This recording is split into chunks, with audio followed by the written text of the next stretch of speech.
امام حسین کی اولاد کو نہیں ملا ہے۔ امام حسین کی اولاد میں امام آئے ہیں، امام حسین، پھر امام زین العابدین، پھر امام باقر، پھر امام جعفر صادق، پھر امام موسیٰ کاظم، پھر تقی، پھر حضرت نقی، پھر حضرت حسن عسکری، یہ سب امام آئے ہیں۔ اور یہاں پہ غوثیت کبریٰ کا تاج امام حسن کو اللہ تعالیٰ نے عطا فرمایا۔ کتنا بڑا تاج اور کیوں عطا فرمایا یہ بھی سنتے چلو۔ حضرت امام حسن نے دیکھا کہ دو مسلمان کے گروہ کے اندر فساد اور جھگڑا ہو رہا ہے، تو آپ نے حکومت حضرت امیر معاویہ کو سپرد کر دی۔ حکومت خلافت جو تھی وہ حضرت امیر معاویہ کو سپرد کر دی۔ جب یہ قربانی امام حسن نے دی تو رب نے فرمایا اے میرے نبی کے نواسے، تو نے دین کے لیے، مسلمانوں کی بھلائی کے لیے اتنی قربانی دی ہے، تو اب غوثیت کبریٰ کا تاج میں تیرے لیے قیامت تک رکھ دیتا ہوں۔ آپ خود غوثیت کبریٰ پر فائز ہوئے، مقام غوثیت کبریٰ پر فائز ہوئے آپ خود، اور آپ کے بعد فرد الافراد، سید الاسیاد، محبوب سبحانی، قندیل نورانی، سرکار غوث اعظم شیخ عبدالقادر جیلانی۔ امام حسن کے بعد غوثیت کبریٰ پر کون فائز ہوا؟ غوث اعظم۔ اور غوث اعظم کے بعد غوثیت کبریٰ پر کون فائز ہوگا؟ امام مہدی، وہ بھی امام حسن کی اولاد میں سے ہوں گے۔ یہ تینوں امام حسن کی اولاد سے، دو امام حسن کے اور ایک امام حسن خود۔ اور اللہ نے وہ مقام عطا فرمایا تھا کہ اعلیٰ حضرت نے امام حسن و حسین کی شان میں بھی جب کلام لکھا تو اتنا بے مثال لکھا ہے۔ آپ فرماتے ہیں کہ تیری نسل پاک میں ہے بچہ بچہ نور کا، تو ہے عین نور، تیرا سب گھرانہ نور کا۔ اور آگے فرماتے ہیں ایک سینے تک مشابہ، امام حسن حضور کے سر سے لے کر سینے تک، ایک سینہ تک مشابہ، ایک وہاں سے پاؤں تک۔ امام حسین ناف سے سر سینے سے لے کر کے پاؤں تک، ایک سینے تک مشابہ، ایک وہاں سے پاؤں تک۔ حسن سبتین، دونوں بھائی کا حسن، حسن سبتین، ان کے جاموں میں ہے نیما نور کا۔ اللہ نے ایسا حسن عطا فرمایا ہے کہ آج حسنی اولاد جو ہوگی، امام حسن کی اولاد میں سے جو ہوں گے وہ بڑے خوبصورت ہوں گے۔ آج بھی آپ دیکھ سکتے ہو، کیونکہ چہرے پر حسن مصطفیٰ، چہرے پر سرکار کا حسن تھا، اس حسن کی خیرات ان کی اولاد کو ملی ہے۔ تو جو حسنی سادات ہے وہ خوبصورت زیادہ ہوں گے، اور جو حسینی سادات ہے وہ جلالی زیادہ ہوں گے، اس لیے کہ وہاں جلال ملا ہے، یہاں جمال ملا ہے، یہاں غوثیت کبریٰ ملی ہے، وہاں امامت ملی ہے۔ دونوں بھائیوں کو رب نے اتنا بڑا نوازا ہے، مگر ہمارا المیہ یہ ہے کہ ہم ایک کو ہی پہچانتے ہیں، بڑے بھائی کو تو ایسا جانتے ہی نہیں ہیں۔ تو کہنے کا مقصد یہ کہ امام حسن رضی اللہ تعالیٰ عنہ کو رب تبارک تعالیٰ نے بڑا مقام اور مرتبہ عطا فرمایا ہے۔ حدیثوں کی دنیا میں دیکھنے جائیں تو ایک مرتبہ سرور کائنات صلی اللہ تعالیٰ علیہ وسلم اپنے کاشانہ نبوت کے اندر بیٹھے ہوئے تھے، امام حسن تشریف لائے، آ کر کے کہا نانا جان، لوگوں کے بچے سواریوں پر سوار ہوتے ہیں، مجھے سواری پر سوار ہونا ہے۔ لوگوں کے بچے سواریوں پر سوار ہوتے ہیں، مجھے بھی سواری پر سوار ہونا ہے، اور سواری پر سوار ہوتے وقت ہاتھ میں لگام ہوتی ہے، میرے ہاتھ میں بھی لگام چاہیے۔ تو حدیث کی کتابوں کا مطالعہ کرے تو معلوم پڑتا ہے کہ سرکار اس انداز سے ہو جاتے ہیں جیسے سواری ہو۔ زبان کا ادب یہ اجازت نہیں دیتا کہ میں دوسرے انداز سے بات کروں۔ جیسے سواری ہوتی ہے سرکار اس انداز سے ہو جاتے ہیں، دونوں ہاتھ زمین پر رکھ دیتے ہیں، دونوں پیر زمین پر رکھتے ہیں۔ کہا بیٹا حسن بیٹھ جاؤ، حسن بیٹھ جاؤ۔ یہاں پر ہم تو یہ دیکھتے ہیں کہ نواسے نے سواری مانگی، نانا نے دے دی، بٹھا دیا، مگر اگر سوچنے جاؤ تو بہت کچھ سکھایا جا رہا ہے، تربیت کی جا رہی ہے۔ بیٹا آج مجھ پر سوار ہو جاؤ، کل پوری امت کو تمہارے ساتھ سواری کرنا ہے۔ سوار کیا، پھر کہا کہ نانا جان، سوار جو ہوتا ہے اس کے لیے لگام ہوتی ہے، لگام ہوتی ہے، میرے ہاتھ میں لگام نہیں ہے۔ آپ نے فرمایا بیٹا حسن میری زلف پکڑ لو، انداز تو لگاؤ، میری زلف پکڑ لو۔ حضرت امام حسن نے زلف پکڑی، پکڑ کر کے جیسے یوں کیا تو سرکار نے چہرہ مبارک یوں فرمایا، اس طرف جب پھرایا تو چہرہ یوں پھرایا۔ کتنے ناز اٹھائے جا رہے ہیں امام حسن کے۔ یہ امام حسن مجتبیٰ کی ذات پاک ہے کہ سرکار دو عالم صلی اللہ علیہ وسلم کے ان نواسوں کے بارے میں اعلیٰ حضرت نے فرمایا، ایک سینے تک مشابہ، ایک وہاں سے پاؤں تک، حسن سبتین ان کے جاموں میں ہے نیما نور کا۔ اور آگے آپ کیا فرماتے ہیں کہ نور کی سرکار سے پایا دو سالہ نور کا، نور کی سرکار سے پایا دو سالہ نور کا، ہو مبارک تم کو ذی النورین جوڑا نور کا۔ یہ امام حسن و حسین کے مقام اور مرتبے ہیں۔ کئی حدیثیں، کئی واقعات ایسے ہیں کہ آپ کے فضائل ملتے ہیں۔ امام حسن مجتبیٰ کو زہر کے دے کر کے آپ کو شہید کیا گیا۔ سرکار جب معراج تشریف لے گئے تو آپ نے جنت میں دو محل کو دیکھا، ایک محل کا رنگ لال تھا، ایک کا نیلا تھا۔ جبریل سے پوچھا، جبریل یہ دونوں رنگ کے محل کس کے ہیں؟ لال کس کا ہے اور یہ نیلا کس کا ہے؟ تو جبریل امین نے عرض کیا، آقا یہ آپ کے دونوں نواسوں کا ہے۔ پوچھا جبریل یہ تو بتاؤ یہ جبریل بھی کون ہے، یہ بھی بتا دو۔ جبریل حضور کے خادم ہے۔ جبریل جو سید الملائکہ ہے، فرشتوں کے سردار ہے، وہ حضور کے خادم ہے۔ اور جبریل کا حضور کی ذات سرکار کائنات کا مقام کیا ہے؟ جبریل امین، اور آپ اپنے سر پر نورانی تاج پہنتے تھے۔ جبریل امین نورانی تاج پہنتے تھے، اور اللہ نے جبریل امین کو وہ بڑا جسم عطا فرمایا تھا کہ آپ کے 600 پر تھے، 600 پر۔ ایک پر جب کھولے تو اتنا بڑا پر ہوتا تھا کہ پوری دنیا کو ڈھانپ لیتا تھا۔ ایک پر اتنا بڑا ہوتا تھا کہ پوری دنیا کو ڈھانپ لیتا تھا۔ سرکار نے جبریل سے پوچھا کہ اے جبریل کبھی اپنی اصلی صورت بھی دکھاؤ، کبھی اپنی اصلی صورت بھی دکھاؤ۔ تو ایک مرتبہ جبریل امین نے سرکار کی بارگاہ میں عرض کیا، آقا میں اصلی صورت دکھا رہا ہوں، اور اصلی صورت دکھائی سرکار کی بارگاہ میں۔ پھر جبریل نے عرض کیا، آقا میں نے تو اپنی اصلی صورت دکھا دی ہے، اب آپ بھی اپنی اصلی صورت دکھاؤ۔ تو سرکار نے فرمایا، جبریل میری اصلی صورت تو دیکھ ہی نہیں سکتا، اس لیے کہ میری اصلی صورت تو دیکھے گا تو بے ہوش ہو جائے گا، قیامت تک ہوش نہیں آئے گا۔ اور رب کی یہ منائی ہے کہ میں تجھے اپنی شکل و صورت اصلی دکھاؤں، اس لیے کہ لم یعرفنی حقیقتی غیر ربی۔ یہ جبریل فرشتوں کے سردار ہے، مگر مقام کیا ہے کہ جب معراج کی رات جب آئے سرکار کی بارگاہ میں تو آپ نے اپنی پیشانی حضور کے قدموں پہ رکھی۔ فرشتوں کا سردار ہے، نوری فرشتہ ہے، سرکار کی قدموں پر اپنی پیشانی کو رکھا، اور اس کے سر پر جو تاج تھا اس تاج پر ایک نورانی موتی ہے، اس کے سر پر ایک تاج ہے اور اس تاج پر ایک نورانی موتی ہے۔ وہ موتی حضور کو سجدہ کر رہا تھا، وہ موتی۔ اسی لیے اعلیٰ حضرت نے اس کا نقشہ یوں کھینچا ہے، تاج روح القدس کے، تاج روح القدس کے موتی جسے سجدہ کرے، تاج روح القدس کے موتی جسے سجدہ کرے، رکھتی ہے کتنا وقار اللہ اکبر ایڑیاں۔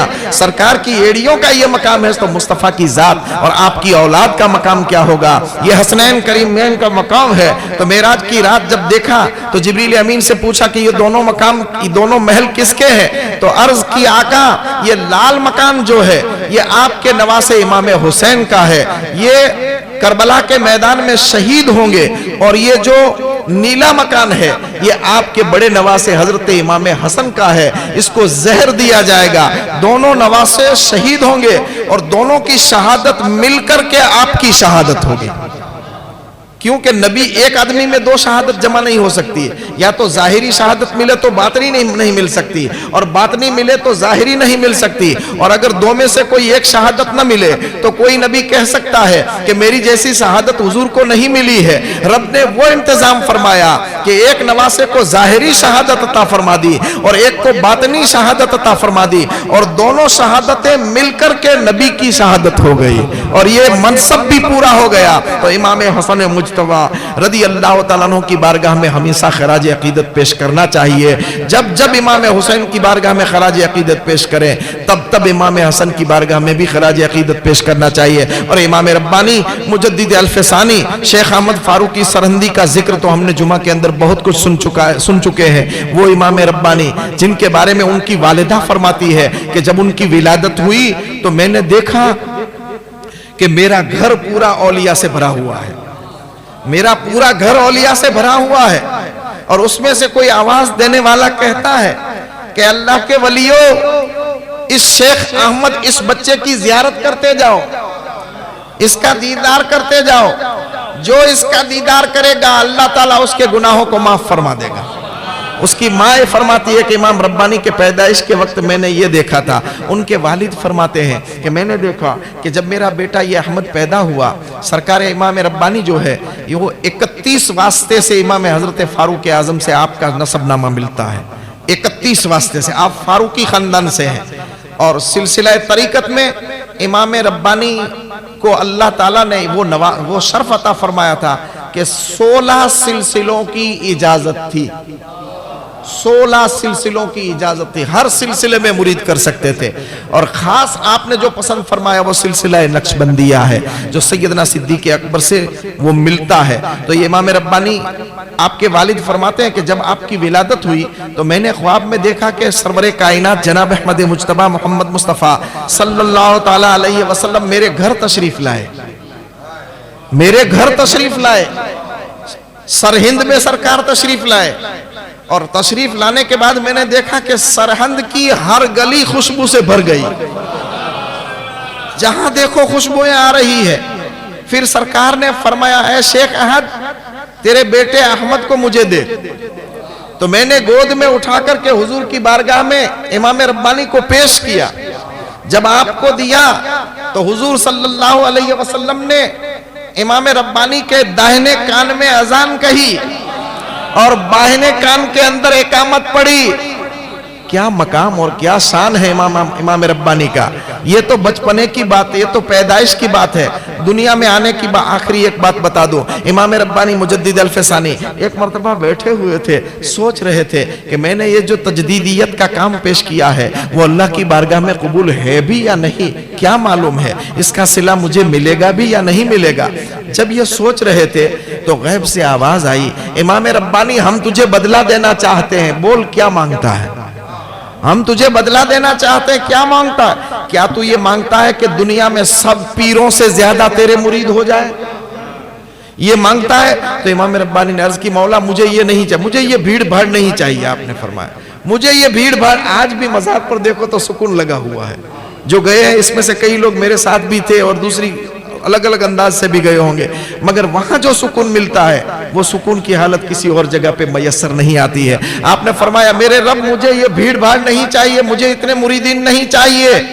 تو پھر غیب سے آواز آئی شیخ احمد تو پھر تو یہ چاہتا ہے کہ تیرے مزار پر اتنے لوگ آئے جتنے کسی ولی کے مزار پر نہ گئے ہو، کیا تو یہ چاہتا ہے؟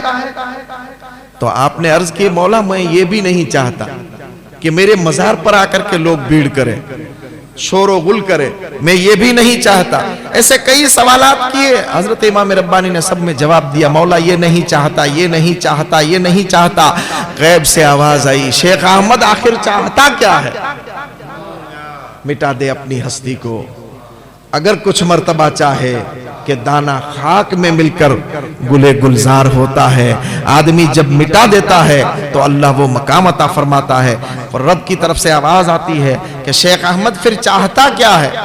تو کیا مانگتا ہے جو میں تجھے عطا کروں؟ تو امام ربانی نے عرض کی مولا میدان محشر میں جب تو کرسی عدالت پر بیٹھا ہو، مولا میں یہ چاہتا ہوں کہ جب تو میدان محشر میں کرسی عدالت پر بیٹھا ہو اور تیرا محبوب کرسی شفاعت پر بیٹھا ہو،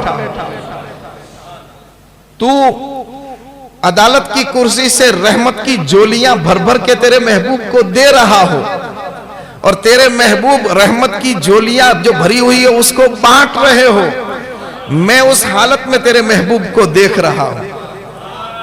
میں یہ چاہتا ہوں کہ میں اس وقت کھڑا کھڑا تیرے محبوب کے چہرے کو دیکھتا رہوں کہ میرا آقا کتنی شان والا ہے، کہ ساری دنیا سوالی بنی ہوئی ہے اور دینے والا ایک ہی ہے، سب کو رحمتیں دیتا ہے، شفاعت دیتا ہے، برکت دیتا ہے۔ میں یہ چاہتا ہوں کہ وہ منظر میں دیکھتا رہوں، اور پھر یہ چاہتا ہوں کہ پھر سرکار حکم فرمائے، شیخ احمد آگے بڑھ، رحمت کا کچھ حصہ تو بھی لے جا، رحمت کا کچھ حصہ تو بھی لے جا۔ تو سرکار کے ہاتھوں سے، مولا تیرے ہاتھ سے نہیں، تیرے ہاتھ سے نہیں، میرے نبی کے ہاتھ سے، میرے آقا کے ہاتھ سے، میرے پیارے محبوب کے ہاتھ سے مجھے رحمت کا حصہ ملے، مجھے رحمت کا حصہ ملے، اور اس حصے کو پھر میں دنیا والوں میں تقسیم کروں، اور ایسا تقسیم کرتا جاؤں کہ جو مجھے مانتا تھا اسے بھی رحمت دوں، جو مجھ سے محبت کرتا تھا اس سے بھی رحمت دوں، جو میرا نام لے کر کے دعا مانگتا تھا میں رحمت اسے بھی عطا کروں، اور جو مجھ سے محبت کر کے میرا ذکر کرتا تھا میں اسے بھی رحمت عطا کروں۔ اے اللہ میں یہ چاہتا ہوں۔ یہ امام ربانی مجدد الفسانی ہے۔ آگے ایک بات اور بتاؤں، شیخ نعمان نام کے ایک آپ کے حضرت خواجہ باقی باللہ کے ایک خلیفہ ہے، شیخ نعمان۔ جب حضرت خواجہ باقی باللہ امام ربانی کے پیر و مرشد، آپ نے امام ربانی کو اپنا مرید بنا لیا تو کہہ دیا کہ اب میں میری دکان کو بند کرتا ہوں، ہماری بھاشا میں اب میں کسی کو مرید نہیں۔ یہاں تو معاملہ ایسا ہوتا کہ پیر مریدوں کو تلاش کرتے ہیں، مرید مل جائے مرید، اور وہاں مرید پیر کو تلاش کرتے تھے، کئی سالوں کے بعد پیر ملتے تھے۔ تو جب باقی باللہ مل گئے، امام ربانی کو مرید بنایا، خلافت دے دی، تو آپ نے فرمایا آج سے کوئی میرا مرید نہ بنے۔ خواجہ باقی باللہ نے فرمایا کیونکہ جس موتی کی مجھے تلاش تھی وہ موتی مجھے مل گیا ہے۔ مجھے خواب میں سرکار مدینہ نے آ کر کے بتایا تھا کہ باقی باللہ ہندوستان چلا جا، وہاں پہ ایک طوطی تجھے ملے گا، ایک طوطی تجھے ملے گا، وہ طوطی کو تو دودھ پلانا، وہ تجھے شکر پلائے گا۔ پیر مرید کو دیتا ہے، مگر اس خواب میں طوطی پیر کو بھی دے رہا ہے کہ جا ہندوستان، وہاں ایک موتی ملے گا، ایک طوطا ملے گا، اور وہ طوطی کو تو دودھ پلانا، وہ تجھے شکر کھلائے گا، تو اس کو اپنے دامن میں سمیٹ لینا۔ بس ایک ہی کے ذریعے سے تیری دنیا بھی بن گئی اور آخرت بھی بن گئی۔ خواجہ باقی باللہ فرماتے ہیں کہ امام ربانی کو مرید بنانے کے بعد میں نے مرید کرنا چھوڑ دیا، کسی کو میں خلافت نہیں دیتا تھا۔ امام ربانی سے فرمایا دیکھو شیخ احمد، کسی کو کچھ لینا ہے تو مجدد الفسانی سے لے، اب میں نہیں دوں گا۔ بلکہ میں نے تو ایک کتاب میں یہاں تک پڑھا ہے کہ جب امام ربانی توجہ فرماتے تھے، راہ سلوک کے سبق طے کرواتے تھے، تو خود باقی باللہ ادب باندھ کر کے کھڑے ہو جاتے تھے، خود باقی باللہ ہاتھ باندھ کر کے کھڑے ہو جائے۔ ارے پیر جس کے سامنے ادب سے کھڑا ہو جائے اور کہے کہ امام ربانی وہ آفتاب ہے کہ جس کی روشنی میں میرے، باقی باللہ کہتے ہیں کہ میرے جیسے ہزاروں ستارے گم ہو جائیں گے۔ ان کا ایک خادم تھا شیخ نعمان، اس نے کہا، باقی باللہ نے کہہ دیا کہ جس کو جو کچھ لینا ہے امام ربانی کے پاس جائے، میرے پاس کوئی نہ آئے۔ اور یہاں تک کہ امام حضرت خواجہ باقی باللہ کے دو بیٹے تھے، ان کو بھی کہہ دیا کہ تم کو بھی کچھ فیض چاہیے تو امام ربانی سے لے لینا، میں نہیں دوں گا۔ اور اپنی اہلیہ، خود کی گھر والی، خواجہ باقی باللہ کی گھر والی، ان کے بارے میں امام ربانی سے فرمایا شیخ احمد میرے گھر والوں کو پر توجہ دو، میں نہیں دوں گا، تمہارے ہوتے ہوئے میں توجہ نہیں دوں گا۔ اب کتنا بڑا موتی ہوگا۔ تو شیخ نعمان نے کہا کہ میں امام ربانی سے کچھ نہیں لوں گا، میں تو خواجہ باقی باللہ سے لوں گا، اس لیے کہ میں مرید بھی باقی باللہ کا ہوں، خلیفہ بھی باقی باللہ کا ہوں۔ شیخ احمد امام ربانی سے کچھ نہیں لوں گا۔ رات کو سوئے، خواب میں دیکھا کہ حضور تشریف لائے، حضور تشریف لائے، ساتھ میں صدیق اکبر بھی ہے۔ تو سرکار صدیق اکبر سے فرماتے کہ ابو بکر شیخ نعمان سے کہہ دو، ابو بکر شیخ نعمان سے کہہ دو کہ کسی کو کچھ چاہیے تو وہ باقی باللہ کے پاس نہ جائے، امام ربانی کے پاس چلا جائے، کیونکہ احمد، شیخ احمد جو ہے، جو امام ربانی جو ہے،